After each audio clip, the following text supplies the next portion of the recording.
structure, if you're trying to be very generic, LSS, large stone structure.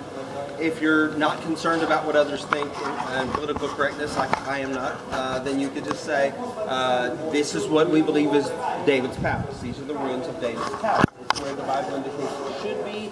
It's from about the year 1000, what we would call the Iron Age 2A period that we've talked about several times. And look how big this construction is. Right? This is all one building, and we've got it all to ourselves. It's phenomenal. We'll talk for a couple of minutes. This is really big. Why would you have something that big at that period of time? And if it's not David's palace, what is it? You know, and of course you could say, we don't know. You know, it's just an administrative building. Clearly, in later periods, it's continuing in use as an administrative building. But the question is, you know, what was it at the time of its construction and why was it built? Right, you see this picture right here. This is a Proto-Eloic capital. Remember the other day we were talking about types of columns? We said there's Doric, Ionic, and Corinthian. What is diagnostic about an Ionic column is the capital. We call it Proto-Eloic. It's on your 2 shekel or 5 shekel coin every time you pull it out of your pocket. When Kathleen Kenyon excavated here, yes, the same Kathleen Kenyon who excavated at Jericho in the 1950s, then in the 1960s came to Jerusalem and worked here. She worked with a team of 500 men for 10 weeks for 10 years. 10 weeks per year for 10 years, 500 people. She was the head of an army, okay? She found half of a Proto-Eloic capital. Y'all scoot closer to me so these folks that are, anybody else wants through, they can get through. So she found one, and then Masad also found one in her first season here. This was very, very important because in season 1 she was already, we associate that with the time period of David, she was already able to begin to, if you will, prove her theory, or at least her hypothesis had some weight to it. She was able to continue on, and now all this has been excavated. And, you know, I remember when they were first starting it, we were also curious what was going to be found. And, you know, now this is quite amazing what Masad has uncovered here.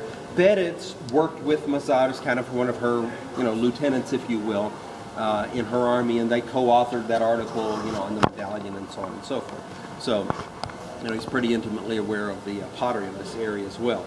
So, structure, pottery, you know, texts, all of this would come to play in dating this structure. Okay, so let's move this way. And we'll look at the total step structure. The SSS. The LSS, that's the SS. Now, if you look, this wall right here, this will be a good picture. This wall is Davidic and it's from the time of Nehemiah. In other words, this was an original fortification wall, and the two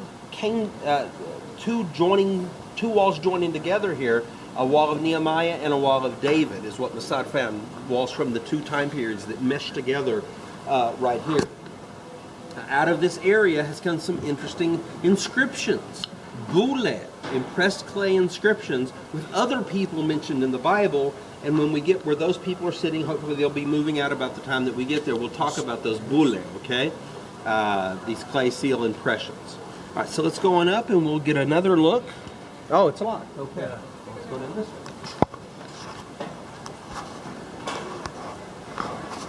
Here's a replica of the Proto-Eloic capital that Masad found.